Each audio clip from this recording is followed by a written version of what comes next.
The billionaire promoting African leadership and good governance, announcing the world's most valuable individual award. But with the prize only being given out twice in the past 6 years, what does it say about the continent's potential candidates? This is Inside Story.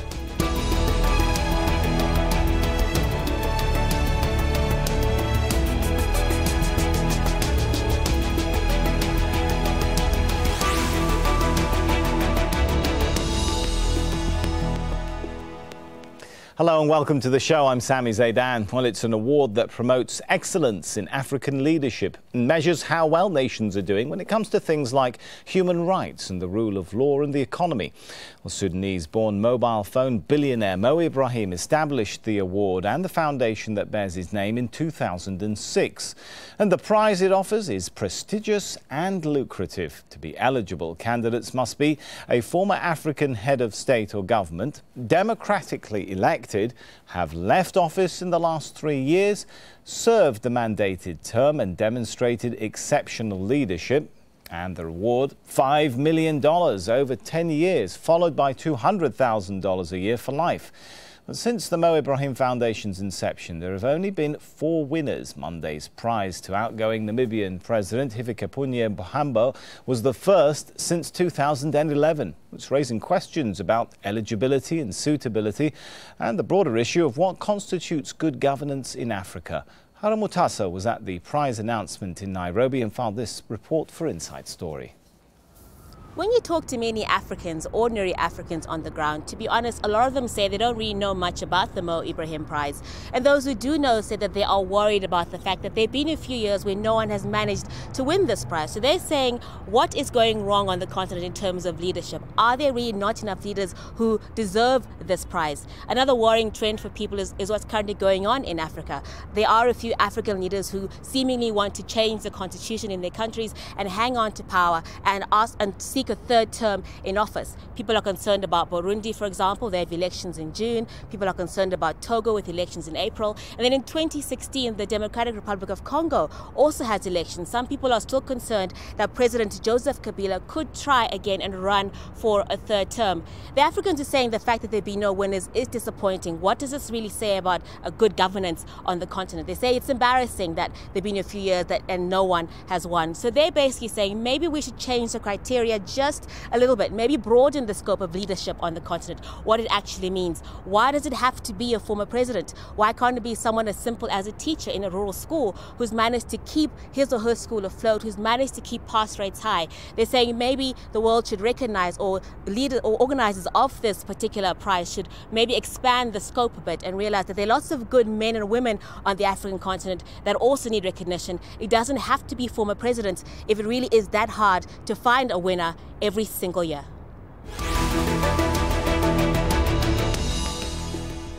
Well, let's bring in our guests into the show now. In Nairobi, Javis Big Ambo, a consultant and political analyst who was at Monday's prize announcement. Joining us from Dakar is Adama Gaye, author and political commentator, former Director of Information for the West African Regional Bloc, ECOWAS. And completing the panel in Johannesburg is Henry Malumo, Africa advocate for ActionAid International and a specialist on good governance. Welcome to you all. If I could start with Adama in Dakar. Does the fact that this year the Mo Ibrahim Foundation has been able to pick a winner, does that mean governance in Africa is improving? We can't say that. It rather says that at least in some places of the continent, governance is going well, and Namibia is indeed a good choice. This is a country well managed since its independence on March 21st, 1990. It has had the devolution of power that was organized properly, proper elections, and good leaders emerging from that nation, from Dr. Sam Nujoma, the first president of the country, to the current outgoing president, Mr. Pohamba, and indeed the forthcoming president, who is also an outstanding leader, Mr. Hage Geingob, who will be taking office, swearing in on March 21st, 2015. So this is maybe the exception in the rules. In general, leadership is in trouble in Africa because you have many leaders who have managed to cling to power, from Nigeria with Obasanjo, from Bouteflika in Algeria, from Congo, DRC. everywhere you have leaders who have not managed not only to agree to the democratic transition by allowing others to take over, but also people have served themselves when they were in power, taking advantage of the perks of power and making resources for themselves, not serving the global good, common good for the countries. So indeed, I think the good thing about this prize being given to this time to somebody who nobody can criticize is the fact that at least it points to the right direction, saying that indeed we have in Africa perks, good leaders who need to be recognized and proposed as role models for others to emulate. All right, so an exception to the rule there, to steal the words out of Adama's mouth. But I'm wondering, Javis in Nairobi, does Mo Ibrahim have a point, though, when he says the international media obsessively focus on the negative aspects of Africa? Does he have a point there? Like he made a beautiful example, said we don't talk about the corruption-free leaders of Africa, like the former leader of Cape Verde, who when he lost an election had to call a cab to get home, and he didn't have a home to go to. He went to live with his mum. Well, first of all, I must appreciate that the Mo Ibrahim Award is a unique prize of its own kind. And it helps to trace the footprints of good governance by leaders who've previously occupied seats or as heads of state. However, of course, I must appreciate too that what is wrong with governance in Africa cannot be made right by the Mo Ibrahim Award alone. While it is good to appreciate the leaders across the continent who have had transforming the lives of common citizens, it is also important to note that there are a couple of other elements that maybe need to be concentrated on when doing or giving this award. Because in my perspective, the view or the concentration, the sites should not just merely be trained on the plum amount that the recipients get to pocket, but what this actually means in terms of the transformation in those respective countries of the leaders who've won these prizes. Mo Ibrahim has a point, as a matter of fact, because it is instructive, or it is proper for us to note that as a unique individual, he has taken note of the necessity of tracing the impact of leaders who pay attention on matters of good governance, on human rights, and elective or progressive democracies in Africa. I know over time questions will start arising as to the various measures that maybe need to be considered moving forward beyond the aspect of just human rights and democracy and so following.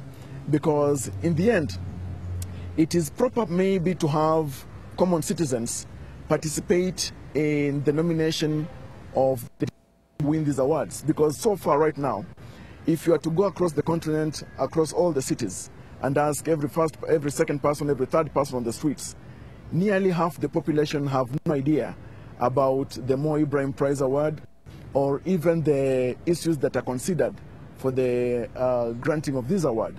So it's important that moving forward, Mo Ibrahim and his foundation should try to see how common citizens and respectable institutions of research and policy also participate in nominating the individuals who are to win this award. All right, we can get into that in more detail in a moment. Perhaps that's cast an overview of one issue which we seem to be talking about when it comes to governance.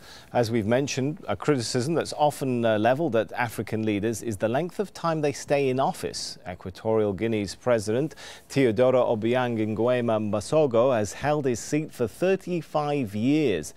His length of term in office is followed closely by Angola's José Eduardo dos Santos, who's been president since 1979. Despite decades of criticism from the West, Zimbabwe's Robert Mugabe has managed to cling to power for 34 years.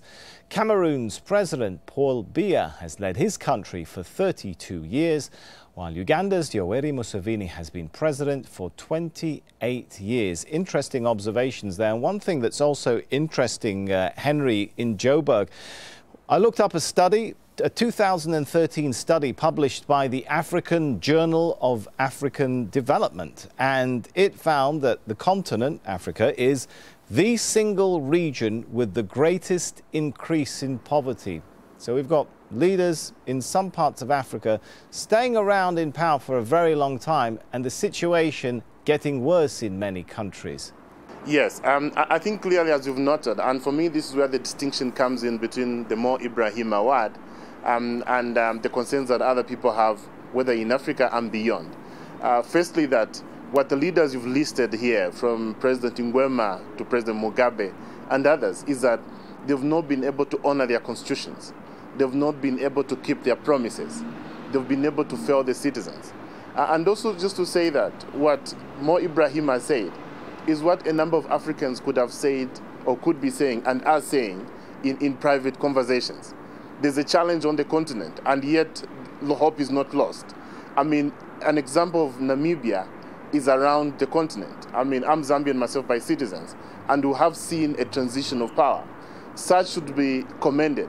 But I think a lot more, this places emphasis on the raw, on the political will that the president brings in terms of change and in terms of the issue that you lastly mentioned about fighting poverty, that it does take political will and it does take that presidential authority and direction to be able to change the course. If I could come back once again to Javis, you were mentioning there the reward, its criteria, and how things are analysed. You know, I looked up some of the common elements in the definition of good governance according to international organisations. I'm talking about organisations like the World Bank, the UN, the International Development Association, and they had some key definitions like accountability, transparency, rule of law, participation. Now, some of those, you have some of those as definitions of good governance in the Mo Ibrahim Index. But there does seem to me to be more of an emphasis on other factors which have to do with the delivery of services, not just the system of delivery. So an emphasis on things like the actual economic opportunity, human development, and so on and so forth. Is this a better way to measure good governance in Africa, to look at not only the system but also how the system is being used? Well, I think it's a good way, and I do appreciate, but it's not still the best way. It can be made better. It can be improved. How would you improve it, when then? we talk about matters accountability, we look at basically here, we have to look at the people who experience, or the recipients of the governance that is, the leadership that's, the people who experience the leadership of these leaders. And that's why we look at the common citizens of the country, of whatever country across Africa. That's why it's important, if you ask me, to have the people, the ordinary people, the farmers, the teachers, the health workers, to weigh in on what they think of the nominees of the recipients of the Mo Ibrahim Award. But hang on, Javis, forgive me for interrupting again, but haven't they already sort of done that when they took into account, we heard the reasoning why they had selected the outgoing president of Namibia as the winner this year, and they talked about specific benefits to people like elimination of school fees, the elimination of HIV. Isn't that an example of actually looking at how the benefits are trickling down to the grassroots of people? Yes, that they look at it from the top, from outside. They standing outside looking inside. But suppose we were to get the individuals themselves speak on their experiences, the benefits, the transformation self-evident of the leadership of a particular former leader or a former head of state, that would add more weight to the prize itself, so that in the end, the concentration should not actually be on the amount that is going to be received or is to be received, but to have it molded as a unique prize that appreciates transformation, appreciates good leadership and constitutionalism. And this transformation is in the lives of the people. So the people themselves relating of the kind of experience or the kind of transformation that is evident in their lives. All right, Adama in Dakar, there have been 3 of the awardees have come from the southern African region, the southern part of the continent. What is going on there? Is it fair to draw a conclusion and say that that part of Africa is doing better than perhaps the rest of the continent? No, we can't put it that way. We can say that the countries where you have had leaders emerging as winner of the prize, like in Mozambique with Chissano, or Botswana with Festus Mogai, and today with Pohamba in Namibia, these are places where maybe they put an emphasis on good governance in terms of economic management of the countries. In West Africa or somehow Central Africa, the debate has been on democratization, political pluralism, and they have not fared well because they have proclaimed their adherence to democratic rules, but they have behaved in a way that didn't respect the norms of good governance politically. Okay, so forgive me for interrupting you, but isn't that a lesson then to draw from that? Is the emphasis on governance as put into practice in the southern part of the continent is a lesson for everyone on the continent to see? Yes and no, because I was going to add that in West Africa also, you have at least one country that has done well. Cape Verde, you mentioned it earlier. Cape Verde was independent in 1975. It was a country without hope, no natural resources, was with a lot of drought, etc., etc. But today, it has become a middle-income country. They have done many civilian transition, democratic rules, and the economy is well managed. You have, for that reason, for instance, the finance minister of Cape Verde, a lady, Mrs. Cristina Duarte, who is going to be a candidate for the chairmanship of the African Development Bank. What I believe also, beyond what the good cases that have been seen here and there in Southern Africa or in West Africa, what we need to include in this process is to make sure that leadership is not only leaders from the top. These days, people talk even leading from behind. You need people from institutions within the civil society, within the media, within education centers. And I think that more money needs to be put in such places to build something that is sustainable for the long run. And that's what I think the Mo Ibrahim should do more. It is starting to do it because they have established scholarship at the African Development Bank where people can go, youngsters can go for internship. But I think they need to do more into that. But also, you need to build more and more institutions, powerful institutions, to make sure that they can act as counterpower against these rulers who still believe that charismatic leadership is still the way to go, because in this time of age, we are in an era of transactional leaders where you need to deal with other people and accept to give out part of your power in order to manage well the countries. That's what has happened in Namibia. That's why today Namibia needs to be celebrated, and we salute that in this regard, I think.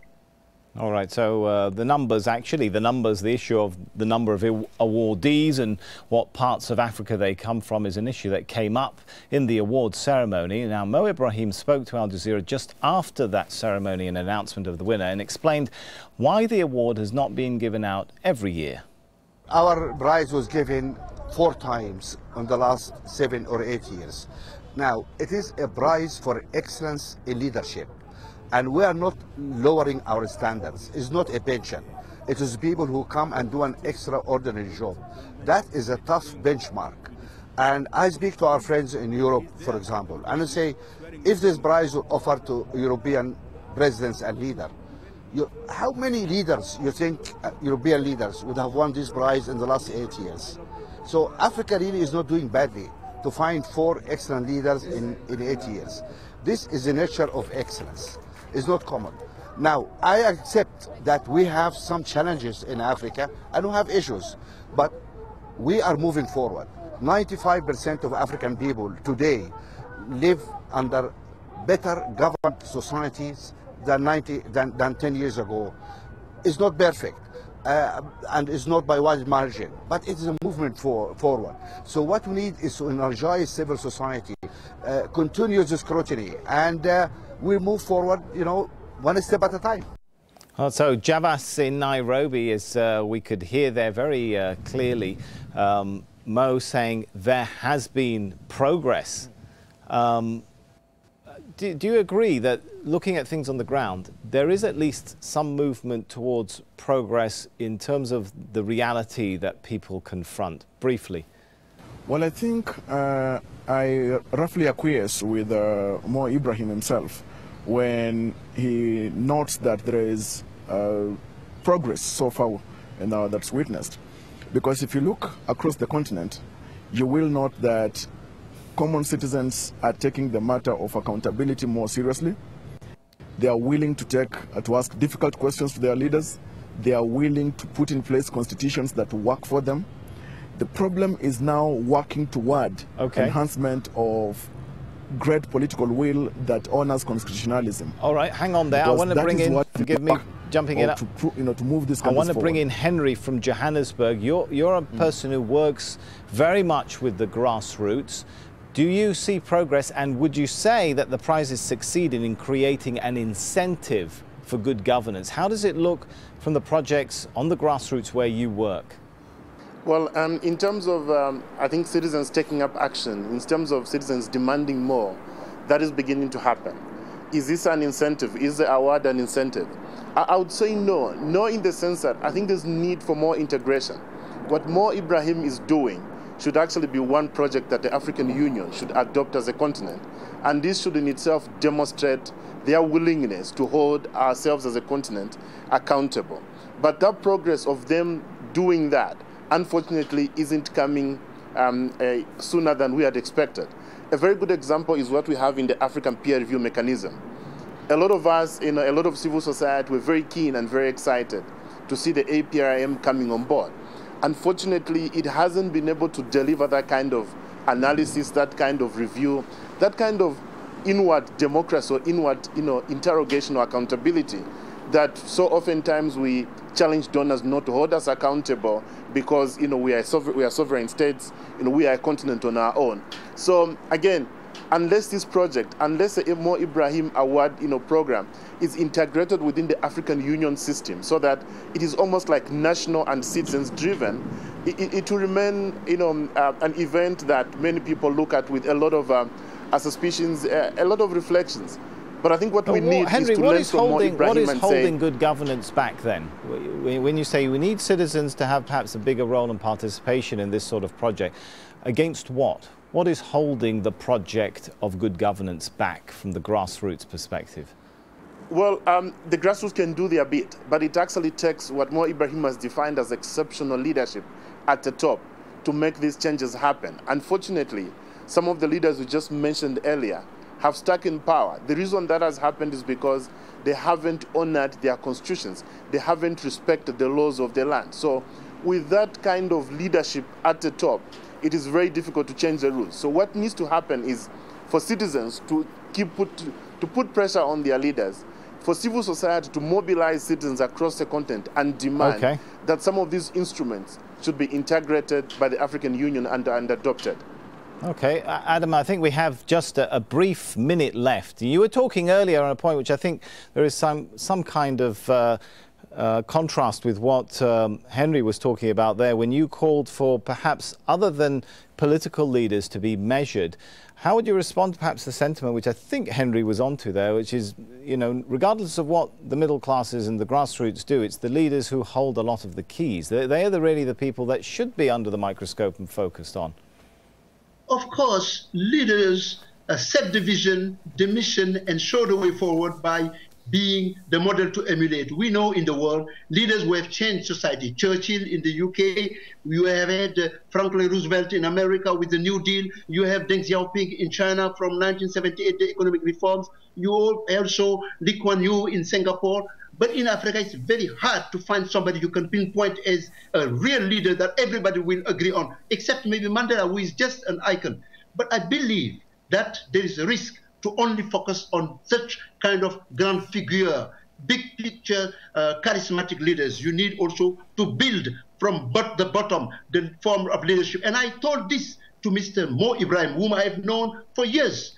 I have been one of the advisors of his company when he started in the Netherlands a few years ago. And I told him that during a conference, an encounter at the London School of Economics about leadership. And I told him, you cannot continue to have a cozy relationship with some autocratic leaders. You need to make sure that really this is done with the inclusion of all the people, and it become a truly benchmark for African form of leadership that recognize the best, the better, the brightest, not just friends. And so in this regard, today's acknowledgement of the president of Namibia is something that I salute. Heads off.